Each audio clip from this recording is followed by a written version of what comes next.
A ver, sería bueno realmente que volviéramos al sistema que teníamos hace años atrás, con una puja marcada dentro de la compra de trigo, marcada los límites por un Estado que incentivaba la producción de trigo y había reglas claras y transparentes para que el valor del precio internacional se reflejara de la mejor manera en el productor.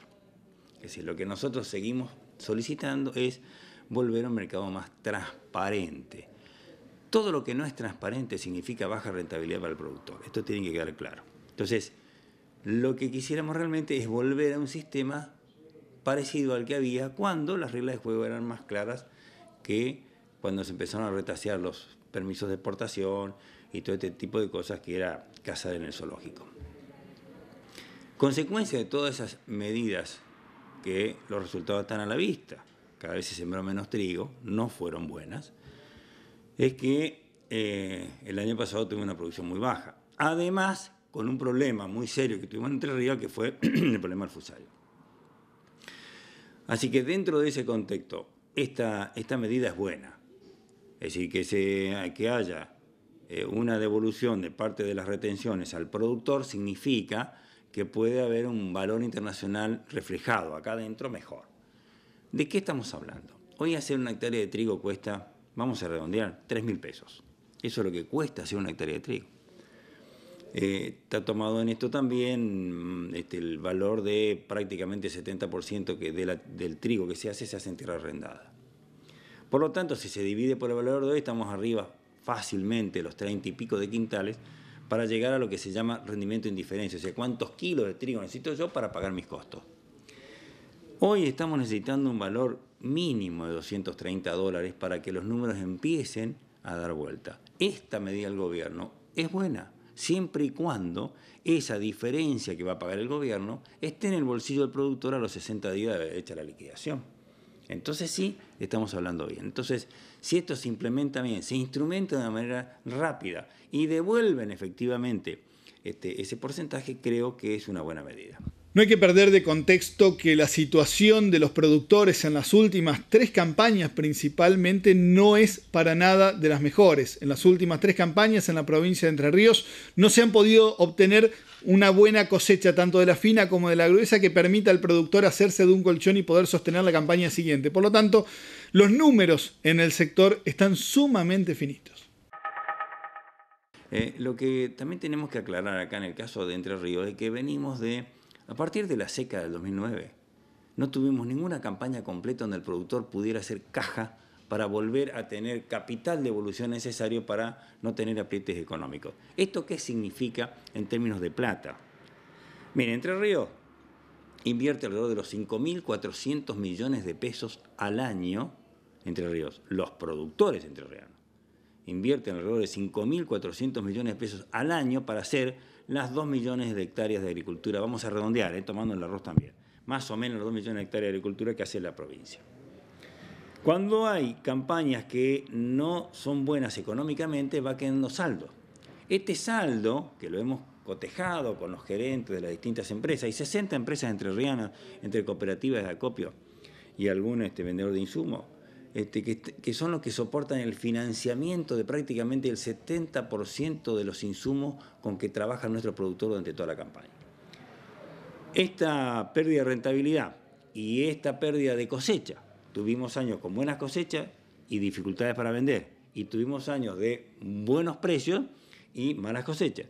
Significa un pasivo, una creencia que no se termina de cobrar, de alrededor entre los 600 y 800 millones de pesos en las cuentas corrientes de esas 60 empresas, que todos los años hay que refinanciar porque no se puede terminar de cancelar las cuentas corrientes. ¿Quién paga esto? El productor está con una bancarización muy baja. Los créditos, cuando salen de los bancos, normalmente salen a través de los proveedores, o sea, lo que son cooperativas de acopio, que con sus activos fijos están garantizando los créditos. Esto es lo que pasa hoy. Por lo tanto, necesitamos una buena campaña, buena cosecha y buenos precios para que nuestro productor vuelva a hacer caja y salga de este círculo pesado, esta mochila pesada que viene acarreando varios años.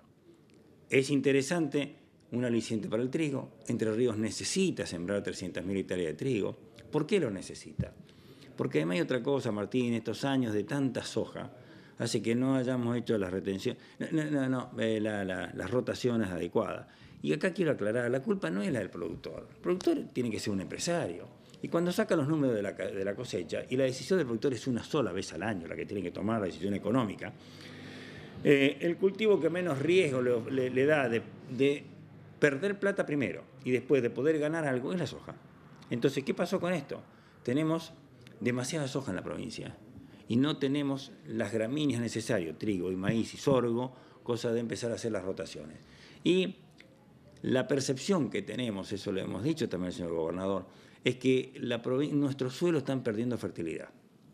Por lo tanto, tenemos que empezar a pensar esto de manera muy seria, porque no solamente estamos exportando grano, estamos exportando minerales, estamos exportando fertilizantes, agua, todo lo que da el suelo nuestro en concepto de grano. Nos parece importante que aparezcan incentivos para que nuestro productor pueda sembrar más trigo y más maíz fundamentalmente. ¿Por qué el maíz? Porque el maíz además tiene un consumo interno importante en la provincia. Normalmente una cosecha de maíz que supere el 1.400.000, 1.500.000 hectáreas, toneladas, normalmente el productor vende la mitad durante la época de cosecha a la exportación. Y la otra mitad es la que queda en la provincia. Pero el consumo interno vuelve a necesitar la otra mitad durante el resto del año. Entonces acá hay un desfasaje entre producción y consumo que creo que es el deber pendiente que tenemos, productores, acopiadores, cooperativas, los polleros, todo lo que es consumo interno, ojalá empiece a aparecer bioetanol, todo lo que es consumo interno, para sentarnos a ver cómo cerramos el circuito sin que la producción salga de Entre Ríos y regeneramos un movimiento económico que es sumamente importante para la provincia. Esta medida puede ser bastante buena para el productor triguero si se implementa rápidamente y se implementa con los plazos de devolución de este 15% dentro de los 60 días de liquidado el cereal. Ahora, se necesita que esta reglamentación o que esta normativa sea conocida lo antes posible porque la fecha de siembra del trigo en la provincia de Entre Ríos comenzó el 15 de mayo. No, Martín, no lo sabemos y la verdad que estamos preocupados por esto porque necesitamos urgente. Entre Ríos tiene que empezar a sembrar trigo ya. Así que en muy poquito tiempo ya se empiezan a sembrar trigo y para que el productor tenga las reglas de juego claras y sepa qué es lo que va a pasar, tenemos que tener urgente esa resolución. Lo que pasa es que la zona triguera que define cosas en el país es Buenos Aires. Entonces siempre parece que estamos esperando que la siembra de Buenos Aires y no la nuestra, o de Norte de Santa Fe o Chaco, que las áreas son más chicas, pero es nuestra realidad. El productor entrerriano, en general, pero sobre todo el productor entrerriano, necesita seguir sembrando, Martín. Necesita seguir sembrando. La agricultura últimamente es una actividad económica con rentabilidad muy baja, pero si nosotros no hacemos trigo pasamos directamente a la campaña gruesa. Y hay vencimientos que cubrir, hay necesidad económica que tiene el productor en sus gastos corrientes. Entonces, yo creo que esta medida, vuelvo a decir, si se cumple, porque hay cosas que se prometen y se cumplen y otras que no tanto. Por ejemplo, una cosa que se prometió y se cumplió fue el Puerto de Diamante. Y esto tenemos que darlo como positivo. Toda la gestión que se ha hecho, hasta que llegamos a convencerlo al señor gobernador de que hacía falta el Puerto de Diamante, hizo que el Puerto de Diamante estuviera en tiempo y forma para que la producción salga y se abaraten los costos. Va a faltar muy poquito para que llegue el primer barco, van a salir barcos de acá, hay que hacer todo el trabajo ahora de demostrarle a los armadores que el Puerto de Diamante va a funcionar de una manera eficiente, que no va a ser costos para ellos, para que tengamos más barcos. ¿Y eso qué significa? Significa más plata en el bolsillo del productor. Significa que el cultivo le dé un poquito más de rentabilidad. Ese es el trabajo que tenemos que hacer.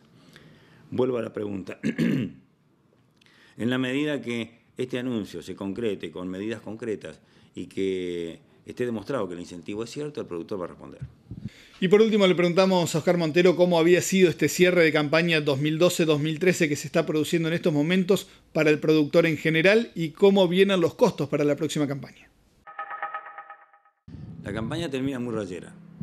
muy rayera y no se van a terminar de cancelar las cuentas corrientes.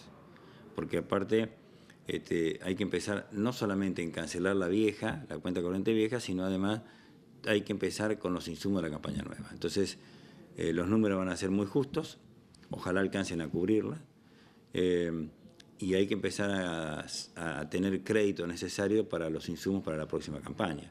Así que esperemos realmente que los precios internacionales ayuden y que el gobierno nos dé ciertos instrumentos que incentiven al productor a sembrar más, porque es lo que necesitamos, Martín. Y sobre todo, insisto con esto, incrementar la superficie de trigo y de maíz que está necesitando nuestra provincia. ¿Y cómo vienen los costos, tanto de insumos como de arrendamientos? El tema de arrendamiento es un tema que hay que empezar a discutirlo, porque creo que cada vez más conciencia en los dueños de los campos que no se puede arrendar a valores que tienen un costo final importante. He visto muchos campos dañados por falta de cuidado, porque se destruye la curva a nivel, porque no se hacen las rotaciones adecuadas, y esa factura en algún momento se paga. Entonces me parece que hoy hay más conciencia de ese tipo de cosas. Creo que estamos en mejores condiciones para negociar arrendamientos razonables entre el dueño del campo y los productores, y en este negocio todos tienen que ganar, Martín. Todos los eslabones de la cadena productiva tienen que ganar. Si no, el negocio en algún lado se resiente y alguien paga la factura que está sobrevaluada. Por Más, ahora es Revista y ya está en los kioscos de toda la provincia.